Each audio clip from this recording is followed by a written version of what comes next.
Surveillance ఇప్పుడు చాలా మందిని కలవరపెడుతున్న పదం ఇది. సర్వేలెన్స్ అంటే నిఘా, అంటే ఓ కన్నేసి ఉంచడం అన్నమాట. ఒక కన్నేమిటి? టెక్నాలజీ పెరిగాక మన చుట్టూ మన వైపే చూస్తే ఎన్నో కళ్ళున్నాయి. అవి మనుషుల కళ్ళు కావు, డిజిటల్ కళ్ళు. మనం ఎప్పుడు ఏం చేస్తున్నా, ఎక్కడికి వెళ్తున్నా, ఏం మాట్లాడుతున్నా అది ఎక్కడో ఒక చోట రికార్డ్ అయ్యే అవకాశం ఉంది. ఇప్పుడు ఇది అవకాశం కాదు, ఒక డేంజర్. అసలు మనిషి ప్రైవసీకి టెక్నాలజీయే మహా ప్రమాదంగా మారుతోంది. అందుకే టెక్నో రంగంలో ఇప్పుడు మరో కొత్త ట్రెండ్ ఊపందుకుంటోంది. అదే కౌంటర్ సర్వేలెన్స్. కౌంటర్ సర్వేలెన్స్ అంటే ఏంటి? నిఘా నియంత్రణ లేదా నిఘా నిరోధం అని చెప్పుకోవచ్చు. ఒక డిజిటల్ డివైస్ మీ మీద కన్నేసిందనుకోండి, దాన్ని ఎదుర్కోవడానికి మీరేం చేయాలి? మరో డివైస్ మీద ఆధారపడాలి. ప్రతి ఒక్కరూ తప్పనిసరిగా తెలుసుకోవాల్సిన టెక్నో టూల్స్ ఇవి మీ క్షేమం కోసమే. తప్పనిసరిగా తెలుసుకోండి మరి.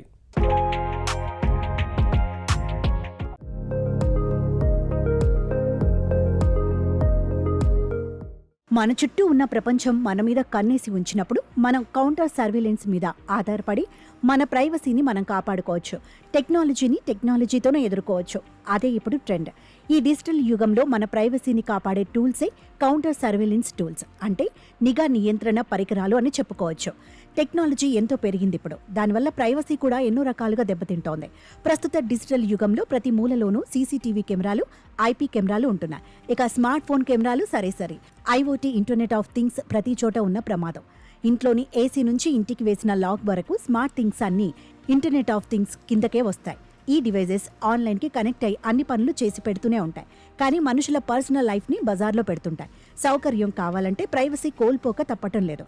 అన్నిటికంటే ముఖ్యమైన ప్రమాదం టెక్నాలజీ పెరిగే కొద్దీ డివైజెస్ ప్రైజులు కూడా తగ్గిపోవడం. ఒకప్పుడు కెమెరా కలిగిన ఫోన్స్ గురించి ప్రత్యేకంగా చెప్పుకునేవారు. అవి చాలా ఖరీదైన ఫోన్లు, అందరికీ అందుబాటులో ఉండేవి కాదు. కానీ ఇప్పుడు కెమెరా ఫోన్ అన్నది పెద్ద విషయమే కాదు. ప్రతి చౌక ఫోన్లో కూడా ముందు వెనక ఎన్నో కెమెరాలు ఉంటున్నాయి. ఇంకేముంది, చుట్టూ కెమెరా కళ్లే.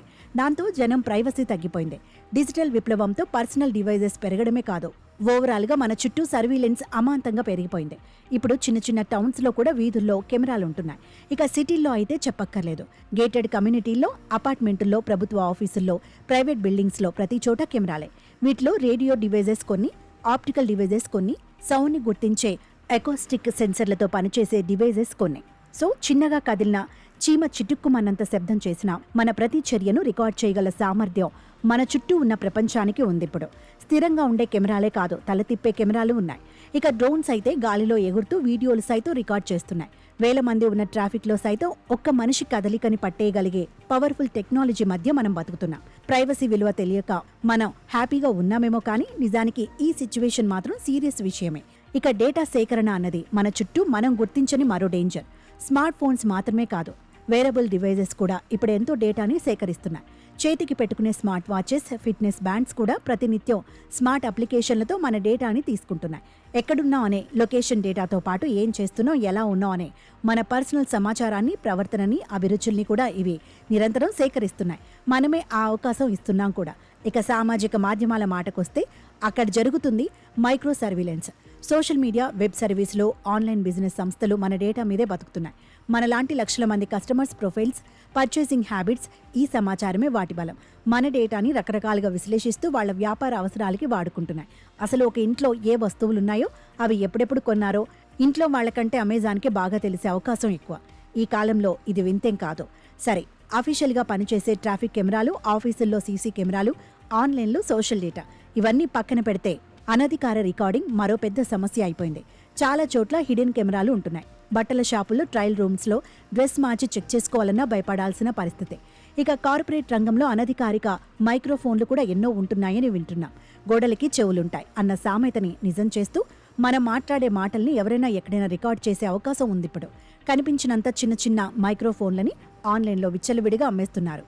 సో మొత్తం మీద ప్రైవసీకి 3 రకాల ముప్పులు మన ముందరే స్పష్టంగా కనిపిస్తున్నాయి. ప్రభుత్వాలు, ఆఫీసులు మన మీద పెట్టిన నిఘాలు ఒక ముప్పు అయితే, మనకి మనం సోషల్ మీడియాలో మన గురించి బట్టబయలు చేసుకునే సమాచారం మరో ముప్పు. ఇక మూడోది అనధికారిక గూఢచర్య. దొంగ కెమెరాలతో, దొంగ మైక్రోఫోన్లతో, అనఫీషియల్ డ్రోన్లతో అడ్డమైన వాళ్లు సేకరించే సమాచారం మరో ముప్పు. మరి టెక్నాలజీతో పెరిగిపోయిన ఈ ప్రైవసీ ముప్పుని నిరోధించేదేలా? ఆ సమస్యకి సమాధానం టెక్నాలజీయే. టెక్నాలజీ అభివృద్ధి వల్ల మన చుట్టూ నిఘా పరికరాలు విస్తరించాయి. కానీ అదే టెక్నాలజీ మన ప్రైవసీని రక్షించేందుకు పరిష్కారాలు కూడా అందిస్తోంది. మన చుట్టూ స్మార్ట్ ఫోన్లు ఉన్నాయని భయపడక్కర్లేదు. సిగ్నల్ జామర్స్ కూడా ఉన్నాయి. డ్రోన్లు ఉన్నాయని వర్రీ అక్కర్లేదు. డ్రోన్ జామర్లు లభిస్తాయి. ట్రాకింగ్ పరికరాలు ఉన్నాయని బాధపడక్కర్లేదు. టెక్నికల్ సర్వేలెన్స్ కౌంటర్ మెజర్స్ పేరుతో TSCM పరికరాలు కూడా తయారవుతున్నాయి. ఇవి మాత్రమే కాదు, signals jammers, EOD equipment, security screening equipment ఇలాంటివెన్నో డివైజెస్ ఇప్పుడు రెడీగా ఉన్నాయి. ఇవన్నీ మనిషి ప్రైవసీని కాపాడడానికి ఉపయోగపడతాయి. టెక్ పరికరాలు వాడే వాళ్ళంతా ప్రైవసీ పట్ల కూడా అవగాహన కలిగి ఉండాలి. ప్రైవసీని పోగొట్టే డివైజెస్ మీద మాత్రమే కాదు, ప్రైవసీని కాపాడే డివైజెస్ మీద కూడా మనసు పెట్టాలి.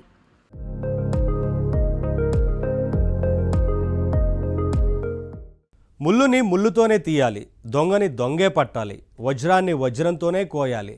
ఇలాంటి మాటలు మనం చాలానే విన్నాం. మరి ఇప్పుడు ఈ సిరీస్లో మరో మాట చేరింది, టెక్నాలజీని టెక్నాలజీతోనే జయించాలి. ఎస్, ఇప్పుడు టెక్నాలజీకి టెక్నాలజీతోనే సమాధానం చెప్పాల్సిన సమయం వచ్చింది.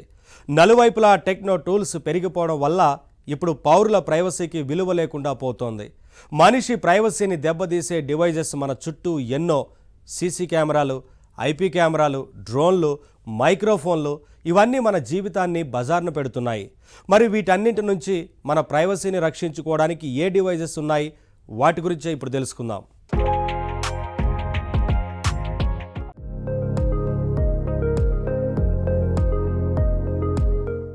సామాన్యుడి నిత్య జీవితంలో చాలా భాగం బట్టబయలవుతోంది. ఇప్పుడు మనిషికి పూర్తి ప్రైవసీ అన్నది కష్టమైన విషయంగా మారుతోంది. ఆఖరికి సొంత అపార్ట్మెంటుల్లో నివసించినా సరే మనిషి ఆనుపానులు పసిగట్టడం ఈజీ. ఏ కెమెరాలు, ఏ మైక్రోఫోన్లు లేని గదిలో ఒంటరిగా ఉంటే తప్ప మనిషికి పూర్తి ప్రైవసీ ఉందన్న గ్యారెంటీ లేదు. మరి ట్రాఫిక్ కెమెరాల నుంచి డ్రోన్ల వరకు అన్నీ సామాన్యుడి మీద కన్నేస్తుంటే ఆ సామాన్యుడు ఏం చేయాలి? తన ప్రైవసీని ఎలా కాపాడుకోవాలి? ఈ ప్రశ్నలకి సమాధానాలే కౌంటర్ సర్విలెన్స్ డివైజెస్. వీటిలో చాలా రకాలున్నాయి. Anti drone products, signal jammers, TSCM equipments, signal detectors, EOD equipments, ఇంకా సెక్యూరిటీ స్క్రీనింగ్ ఎక్విప్మెంట్, ఇలా ఎన్నో రూపాల్లో ఈ డివైజెస్ లభిస్తున్నాయి. మనిషి ప్రైవసీ రక్షణకి సరైన పరిష్కారాలు ఇవే. వ్యక్తిగత స్థాయిలో మాత్రమే కాదు, కార్పొరేట్, ప్రభుత్వ స్థాయిలో కూడా ఇవి మన గోప్యతని కాపాడతాయి, మనకి భద్రత అందిస్తాయి. ఒక సురక్షితమైన వాతావరణాన్ని సృష్టించడంలో ఇవి కీలకంగా నిలుస్తాయి. ముందుగా యాంటీ డ్రోన్ ప్రొడక్ట్స్ గురించి తెలుసుకుందాం. ఈ రోజుల్లో డ్రోన్ల వాడకం బాగా పెరిగిపోయింది. సినిమా షూటింగ్ల నుంచి పెళ్లి ఈవెంట్ల వరకు ప్రతి చోట డ్రోన్లనే వాడుతున్నారు. డ్రోన్లు నడపడానికి అనుమతులు కావాల్సి ఉన్నా అనధికారిక డ్రోన్లు అక్కడక్కడా తిరుగుతూనే ఉన్నాయి. ఇవన్నీ భద్రతా సమస్యల్ని కలిగించే అవకాశం ఉంది. అయితే యాంటీ డ్రోన్ ప్రొడక్ట్స్ ఇలాంటి అనధికారిక డ్రోన్స్ ని గుర్తిస్తాయి, ట్రాక్ చేస్తాయి, డ్రోన్ కమ్యూనికేషన్ ని నిరోధిస్తాయి. ఈ యాంటీ డ్రోన్ ప్రొడక్ట్స్ లో ఎన్నో రకాలున్నాయి. Drone jammer gun, drone RF detection, drone radio jammer, counter aerial system, GNSS drone spoofers, drone detection radar, drone EOIR కెమెరాలు, పోర్టబుల్ డ్రోన్ డిటెక్టర్, ఇలా ఎన్నో రకాల ప్రొడక్ట్స్ ఉన్నాయి. For example, drone jammer gun ఏం చేస్తుందో తెలుసుకుందాం. డ్రోన్ కి దాని ఆపరేటర్ కి మధ్య ఉండే కమ్యూనికేషన్ సిగ్నల్స్ ని ఇది జామ్ చేయగలుగుతుంది. అనుమతి లేకుండా ఎవరైనా డ్రోన్ వాడితే దానిని ఆపడానికి ఇది బెస్ట్ డివైస్. ఇక డ్రోన్ RF డిటెక్షన్ ఏం చేస్తుంది? ఇది డ్రోన్ వస్తున్నప్పుడు దాని ఉనికిని ముందుగానే ఇది తెలుసుకుంటుంది. ఎలా అంటే దీంట్లో RF సెన్సార్లు ఉంటాయి. వీటి ద్వారా ఇది డ్రోన్ల నుండి వచ్చే రేడియో ఫ్రీక్వెన్సీ సిగ్నల్స్ ని కనిపెడుతుంది. దీనివల్ల అనధికారిక రికార్డింగ్, ప్రైవసీ బ్రీచ్ ని మనం ఆపొచ్చు. ఇక డ్రోన్ రేడియో జామర్, ఇది మరో విధంగా పనిచేస్తుంది. డ్రోన్ కి ఆపరేటర్ కి మధ్య ఉన్న లింక్ ని ఇది కట్ చేయగలుగుతుంది. డ్రోన్ కమ్యూనికేషన్ సిగ్నల్స్ మీద ఇది అదనంగా కొన్ని జామ్ సిగ్నల్స్ ని ప్రసారం చేస్తుంది. తద్వారా మన ప్రైవసీని రక్షిస్తుంది.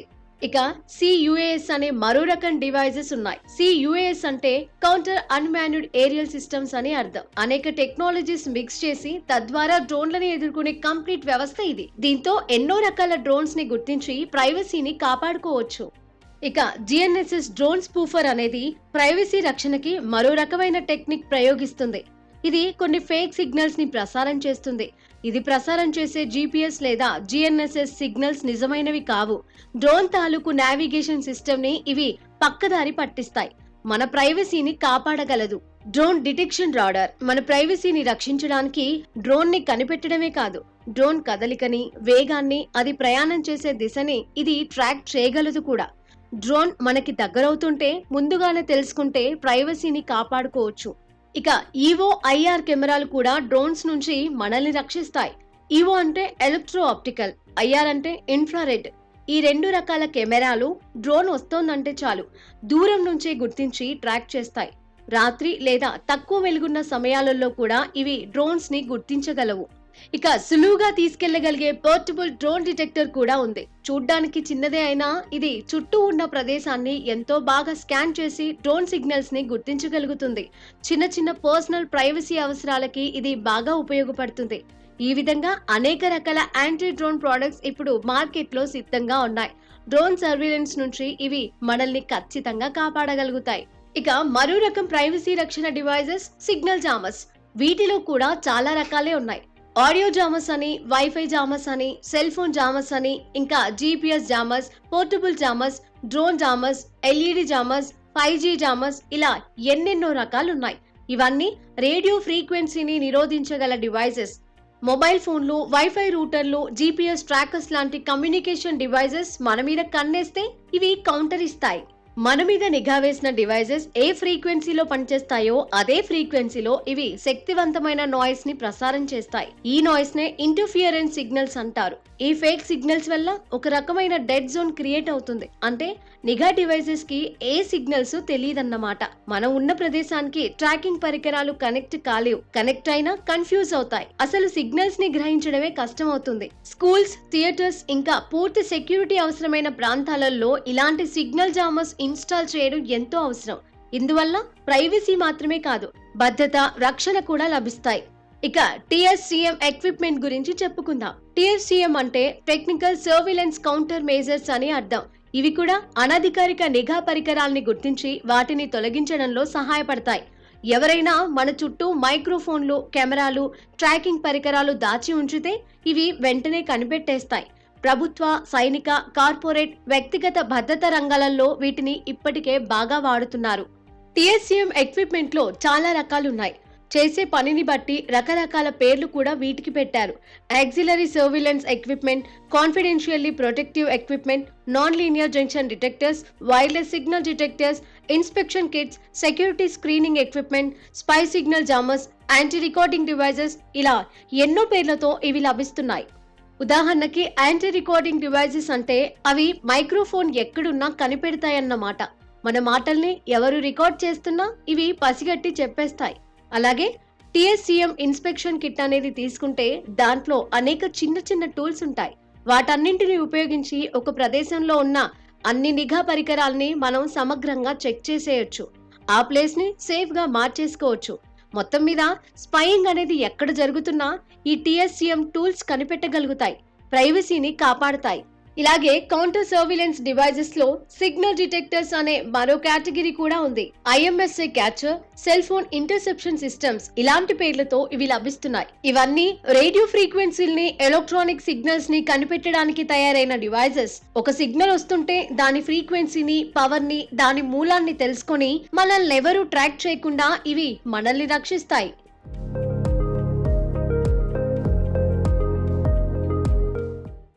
SZMID ఇది ఒక చైనా సంస్థ, బీజింగ్లో ఉంటుంది. టెక్నాలజీ వల్ల మనుషులు ప్రైవసీ ప్రమాదంలో పడ్డ నేపథ్యంలో వీళ్ళు ఎన్నెన్నో రక్షణ పరికరాలు తయారు చేస్తున్నారు. ఇవే కౌంటర్ సర్వేలెన్స్ డివైజెస్. వీటి ద్వారా సామాన్యుడికి తన ప్రైవసీని రక్షించుకునే అవకాశం కల్పిస్తున్నారు వీళ్ళు. వీళ్ళ సైట్లో ఎన్నో డివైజెస్ మనకు లభిస్తాయి. అయితే ఈ పరికరాల్ని కొనాలన్నా, వాడాలన్నా కొన్ని జాగ్రత్తలు పాటించడం తప్పనిసరి. ఆ వివరాలే ఇప్పుడు తెలుసుకుందాం.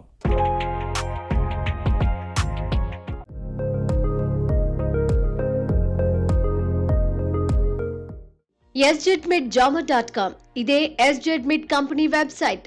ఇది ఒక చైనా సంస్థ, బీజింగ్ లో ఉంటుంది. టెక్నాలజీ వల్ల మనుషుల ప్రైవసీ ప్రమాదంలో పడ్డ నేపథ్యంలో కౌంటర్ సర్వేలెన్స్ పరికరాల్ని వీళ్ళు తయారు చేస్తున్నారు. ఈ పరికరాలన్నీ వీళ్ళు తయారు చేసినవే. కౌంటర్ సర్వేలెన్స్ పరికరాలు తయారు చేసే గొప్ప సంస్థల్లో ఇదొకటి. ఈ పరికరాలన్నీ సులభంగా క్యారీ చేయగలవు. ఖచ్చితమైన రేడియో సిగ్నల్ డిటెక్షన్ పరికరాలుగా పనిచేస్తూ ఇవి ప్రైవసీని అందిస్తున్నాయి. SZMID అనే ఈ సంస్థ ముందు చెప్పుకున్న డివైజెస్ మాత్రమే కాదు, మరెన్నో పరికరాలు తయారు చేస్తోంది. ఇవన్నీ భద్రతకి ఉపయోగపడే పరికరాలే.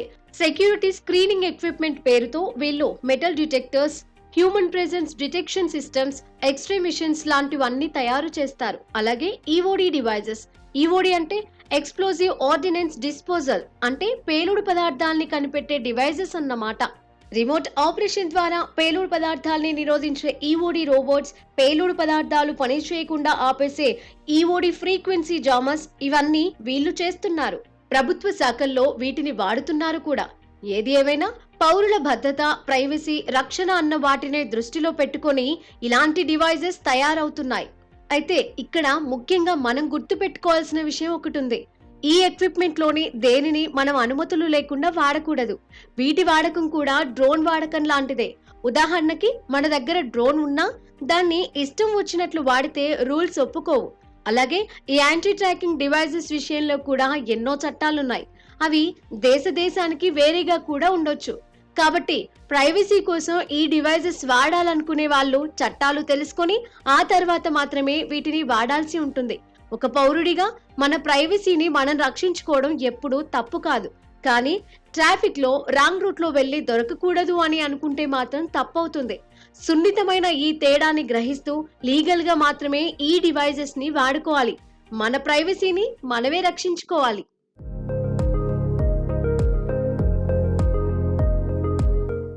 ఆఫీసుల్లో ఏఐని ఇప్పటికే బాగా వాడుతున్నారు. అమెజాన్ లాంటి ఫ్యాక్టరీల్లో రోబోట్లను కూడా విరివిగా ఉపయోగిస్తున్నారు. ఆఫీస్ పనికి ఏఐ సపోర్ట్ తీసుకోవడం, ఫ్యాక్టరీలో పనికి కోబోట్ సపోర్ట్ క్రమంగా పెరుగుతున్నాయి.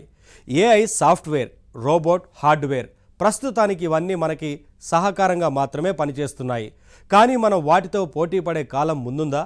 కార్యాలయాల్లో ఏఐతో పోటీ, కర్మాగారాల్లో రోబోట్లతో పోటీ, అదే జరిగితే ఎలా ఉంటుంది? అసలు ఒకప్పుడు రోబోట్ మనిషితో పోటీ పడగలదా అనుకునేవారు. కానీ ఇప్పుడు మనిషి రోబోట్తో పోటీ పడగలడా అనే స్థాయికి రోబోట్ టెక్నాలజీ పరుగు పెడుతోంది. మరి ఆ పరుగు సంగతి తేల్చుకోవడానికే ఓ పరుగు పందెం నిర్వహించబోతున్నారు. మనుషుల్ని రోబోట్లని కలిసి పరిగెట్టమంటున్నారు. ఎవరు గెలిచినా బహుమతి ఇస్తామంటున్నారు. మరి ఈ విచిత్రమైన పరుగు పందెం గురించి మీకు తెలుసా?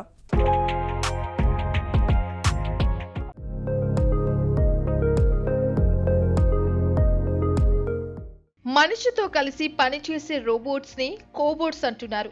మరి మనిషితో కలిసి పరుగు తీసే రోబోట్లు, మ్యారథాన్ చేసే రోబోట్లు కూడా ఉన్నాయి. ఇవి మనిషితో పోటీ పడబోతున్నాయి కూడా.